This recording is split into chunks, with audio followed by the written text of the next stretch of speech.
In the heart of Aba, where laughter echoed through bustling markets and the scent of roasted spices filled the air, a woman named Madame Lizzie ran the most popular catering business in town, Lizzie's Divine Delights. Her dishes were legendary, her soups rich and thick, her small chops so addictive that even the mayor once called her food the taste of heaven.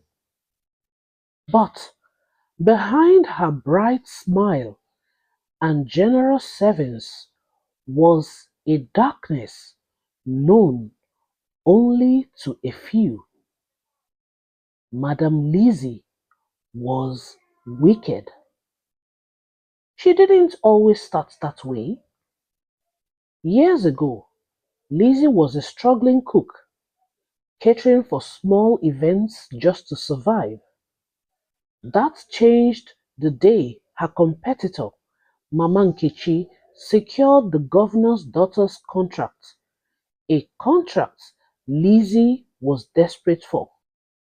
That night, out of envy and desperation, Lizzie snuck into Mama Nkechi's kitchen and added a mysterious powder into one of the pots. The next day, half the wedding guests were hospitalized. Mama Nkechi was ruined. Her business folded, and Lizzie quietly stepped into the spotlight, offering to cater future government events with better hygiene and quality. No one suspected her, and from that moment, Lizzie learned how to destroy anyone who stood in her way. Year after year, her empire grew, but so did her wickedness. If a rival baker started drawing too many customers, rats mysteriously infested their bakery. If a young caterer tried to rise, their ingredients were poisoned or stolen just before a big event. Lizzie would then conveniently step in to help, winning the contract and the client's trust. Her assistants feared her. Her apprentices never lasted long. Some said she kept a charm buried under her kitchen floor. Others whispered that she consulted a dark herbalist in the nearby village of Umocham.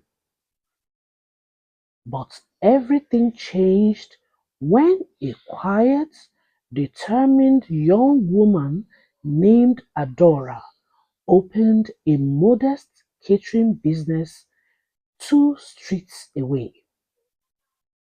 Her food was simple but soulful, her jollof rice smoky and perfect, and she treated every customer like royalty.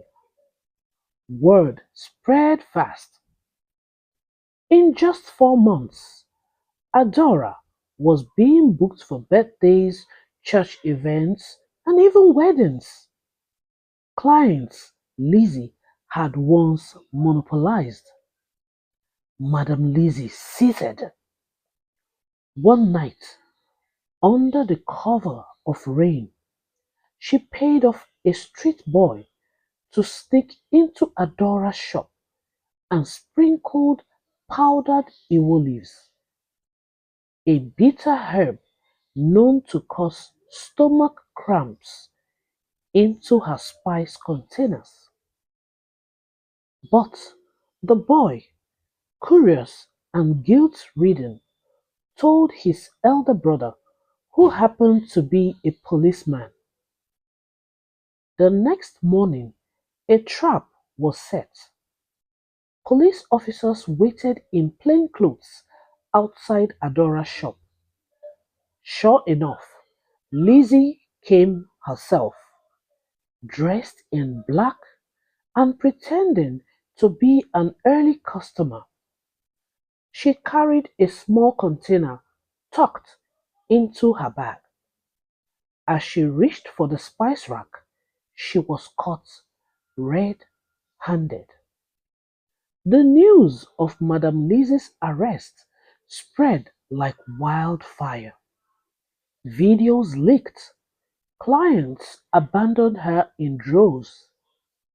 When the police searched her kitchen, they found evidence linking her to the downfall of several other caterers, including the poor Mama Nkechi.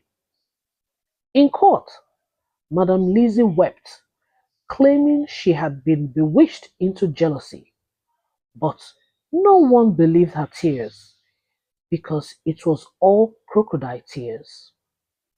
She was sentenced to 10 years in prison and banned from food service for life.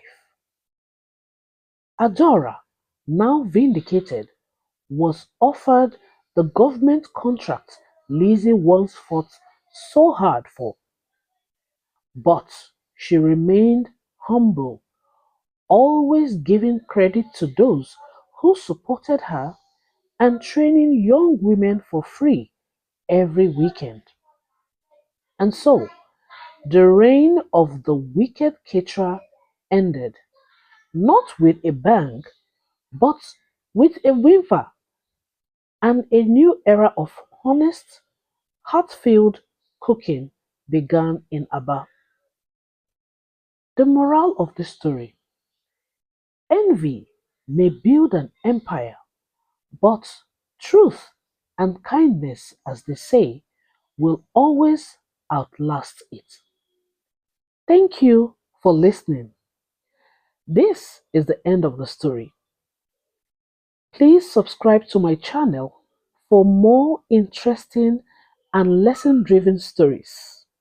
Thank you.